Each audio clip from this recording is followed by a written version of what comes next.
ನಮಸ್ಕಾರ. ನ್ಯೂಜಿಲೆಂಡ್ ವಿರುದ್ಧದ ಮೊದಲ ಟಿ20 ಪಂದ್ಯ ಗೆಲ್ಲಿಸಿಕೊಟ್ಟು ಮ್ಯಾನ್ ಆಫ್ ದಿ ಮ್ಯಾಚ್ ಆಗಿ ಭಾವುಕರಾದರು ಅಭಿಷೇಕ್ ಶರ್ಮಾ. ಬಳಿಕ ಮಾಡಿದರು ದೊಡ್ಡ ಘೋಷಣೆ. ರಿಂಕು ಸಿಂಗ್ ಕುರಿತು ಹೇಳಿದ್ದನ್ನ ಕೇಳಿದರೆ ನೀವು ಕೂಡ ಸೆಲ್ಯೂಟ್ ಮಾಡ್ತೀರಾ? ಹಾಗಾದರೆ ಸುದ್ದಿಯ ಸಂಪೂರ್ಣ ಮಾಹಿತಿ ಏನು? ಅಷ್ಟಕ್ಕೂ ಕಿವೀಸ್ ವಿರುದ್ಧ ಭಾರತ ಮೊದಲ ಟಿ20 ಪಂದ್ಯ ಗೆದ್ದು ಮ್ಯಾನ್ ಆಫ್ ದಿ ಮ್ಯಾಚ್ ಆಗಿ ಅಭಿಷೇಕ್ ಶರ್ಮಾ ಹೇಳಿದ್ದೇನು ಗೊತ್ತಾ? ಹೀಗೆ ಇದರೆಲ್ಲದರ ಬಗ್ಗೆ ಈ ವಿಡಿಯೋದಲ್ಲಿ ಕಂಪ್ಲೀಟ್ ಆಗಿ ತಿಳಿಸ್ಕೊಡ್ತಾ ಹೋಗ್ತೀನಿ. ಆದ್ದರಿಂದ ದಯವಿಟ್ಟು ಈ ವಿಡಿಯೋವನ್ನ ಕೊನೆವರೆಗೂ ನೋಡಿ. ಆದರೆ ಅದಕ್ಕಿಂತಲೂ ಮುನ್ನ ನಿಮ್ಮ ಪ್ರಕಾರ ಅಭಿಷೇಕ್ ಶರ್ಮಾ ಟೀಮ್ ಇಂಡಿಯಾ ಕಂಡ ಮತ್ತೊಬ್ಬ ಯುವರಾಜ್ ಸಿಂಗ್ ಆಗ್ತಾರಾ ಅಥವಾ ಇಲ್ಲವಾ ಎನ್ನುವುದನ್ನ ಎಸ್ ಅಥವಾ ನೋ ಎಂದು ಕಾಮೆಂಟ್ ಮಾಡುವ ಮೂಲಕ ತಪ್ಪದೆ ತಿಳಿಸಿ.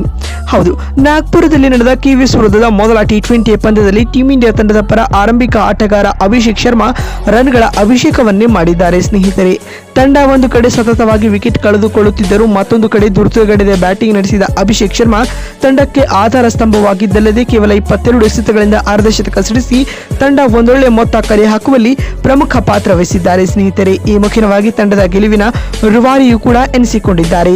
ಇನ್ನು ಈ ಪಂದ್ಯದಲ್ಲಿ ಟೀಮ್ ಇಂಡಿಯಾ 48 ರನ್ಗಳ ಭರ್ಜರಿ ಗೆಲುವು ದಾಖಲಿಸುವುದರೊಂದಿಗೆ ಈ ಸರಣಿಯಲ್ಲಿ ಗೆಲುವಿನ ಶುಭಾರಂಭ ಮಾಡಿದ್ದಲ್ಲದೆ ಸರಣಿಯಲ್ಲಿ ಲೀಡ್ ಕೂಡ ಪಡೆದುಕೊಂಡಿದೆ. ಸ್ನೇಹಿತರೆ, ಇನ್ನು ಇದಕ್ಕೂ ಮುನ್ನ ಈ ಒಂದು ಪಂದ್ಯದಲ್ಲಿ ಟಾಸ್ ಸೋತು ಮೊದಲು ಬ್ಯಾಟಿಂಗ್ ಮಾಡಿದ ಈ ಪಂದ್ಯದಲ್ಲಿ ಟೀಮ್ ಇಂಡಿಯಾ ನಿಗದಿತ 20 ಓವರ್ಗಳಲ್ಲಿ 7 ವಿಕೆಟ್ ಕಳೆದುಕೊಂಡು 238 ರನ್ ಕಲೆ ಹಾಕಿತ್ತು. ಭಾರತ ಇಷ್ಟು ದೊಡ್ಡ ಮೊತ್ತ ಪೇರಿಸಲು ಅಭಿಷೇಕ್ ಶರ್ಮಾ ಆಸರೆಯಾಗಿದ್ರು ಅಂತ ಹೇಳಬಹುದು.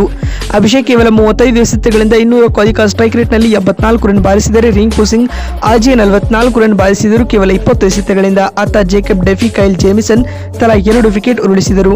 ಈ ಗುರಿಯನ್ನ ಬೆನ್ನಟ್ಟಿದಂತ ನ್ಯೂಜಿಲೆಂಡ್ 20 ಓವರ್ಗಳಲ್ಲಿ 190 ರನ್ ಬಾರಿಸಲೇ ಶಕ್ತವಾಗಿ 48 ರನ್ಗಳ ಸೋಲೊಪ್ಪಿಕೊಂಡಿತು.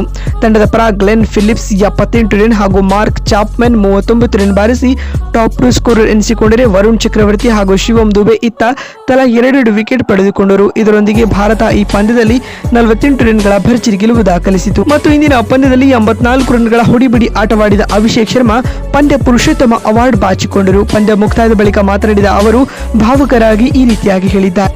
ನಾನು ಇಂದಿನ ಪಂದ್ಯದಲ್ಲಿ ನನ್ನ ನ್ಯಾಚುರಲ್ ಗೇಮ್ ಮೇಲೆ ಹೆಚ್ಚು ಕೆಲಸ ಮಾಡಿದ್ದೇನೆ. ಟಿ20 ಕ್ರಿಕೆಟ್ನಲ್ಲಿ ಜಾಸ್ತಿ ಯೋಚನೆ ಮಾಡಲು ಅವಕಾಶ ಸಿಗುವುದಿಲ್ಲ. ನಾನು ಆ ಹಂತದಲ್ಲಿ ಡಿಸೈಡ್ ಮಾಡಿದ್ದೆ, ಯಾವ ಬಾಲ್ ನನ್ನ ಝೋನ್ ನಲ್ಲಿ ಇರುತ್ತೋ ಆ ಚೆಂಡನ್ನ ಬೌಂಡರಿ ಗೆರೆಯನ್ನ ದಾಟಿಸಬೇಕು ಅಂತ, ಮತ್ತು ಅದು ಆಯಿತು. ಮತ್ತು ಇಂದಿನ ಪಂದ್ಯದಲ್ಲಿ ಔಟ್ ಫೀಲ್ಡ್ ಕೂಡ ತುಂಬಾ ವೇಗವಾಗಿತ್ತು. ತಂಡದ ಸ್ಕೋರ್ ಬೋರ್ಡ್ ಹೆಚ್ಚಿಸುವುದೇ ನನ್ನ ಮುಖ್ಯ ಟಾರ್ಗೆಟ್ ಆಗಿತ್ತು ಎಂದು ಅಭಿಷೇಕ್ ಶರ್ಮಾ ಹೇಳಿದ್ದಾರೆ. ಮತ್ತು ಮಾತು ಮುಂದುವರಿಸಿದ ಅವರಲ್ಲಿ ಅರ್ಧಶತಕ ಬಾರಿಸಿದಾಗ ನನಗೆ ಕಾನ್ಫಿಡೆನ್ಸ್ ತಂದುಕೊಟ್ಟಿತು. ನಾನು ಟಿ20 ಕ್ರಿಕೆಟ್ ನಲ್ಲಿ ಇಂಟೆಂಟ್ ತುಂಬಾ ಮುಖ್ಯ ಅಂತ ನಂಬಿದ್ದೇನೆ. ಮತ್ತು ಇಂದಿನ ಪಂದ್ಯದಲ್ಲಿ ನಾನು ನನ್ನ ಶಾಟ್ಗಳಲ್ಲಿ ಹೆಚ್ಚು ಪ್ರಯೋಗವನ್ನ ಮಾಡಿರಲಿಲ್ಲ ಹಾಗೂ ನನ್ನ ಆಟದಿಂದ ಡ್ರೆಸ್ಸಿಂಗ್ ರೂಮ್ ಖುಷಿಯಾಗಿತ್ತು. ಇದು ನನಗೂ ಕೂಡ ಖುಷಿ ತಂದುಕೊಟ್ಟಿತು ಎಂದು ಅಭಿಷೇಕ್ ಶರ್ಮಾ ಹೇಳಿದ್ದಾರೆ. ಮತ್ತು ಮಾತು ಮುಂದುವರಿಸಿದ ಅವರು, ರಿಂಕು ಸಿಂಗ್ ಕೊನೆ ಓವರ್ ನಲ್ಲಿ ಯಾವ ರೀತಿಯಾದ ಆಟವನ್ನ ಆಡಿದ್ರೋ ಅದು ಟಾಪ್ ಕ್ಲಾಸ್ ಆಗಿತ್ತು.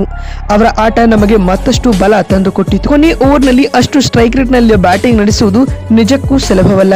ನಮ್ಮ ಗೆಲುವಿನಲ್ಲಿ ಅವರ ಕೊಡುಗೆಯೂ ಕೂಡ ಅಮೂಲ್ಯವಾದದ್ದು. ಹೀಗಾಗಿ ಅವರೊಂದಿಗೆ ಈ man of the match award ಹಂಚಿಕೊಳ್ಳುತ್ತೇನೆ ಎಂದು ಹೇಳುವ ಮೂಲಕ ದೊಡ್ಡ ಹೇಳಿಕೆಯನ್ನ ಅಭಿಷೇಕ್ ನೀಡಿದ್ದಾರೆ.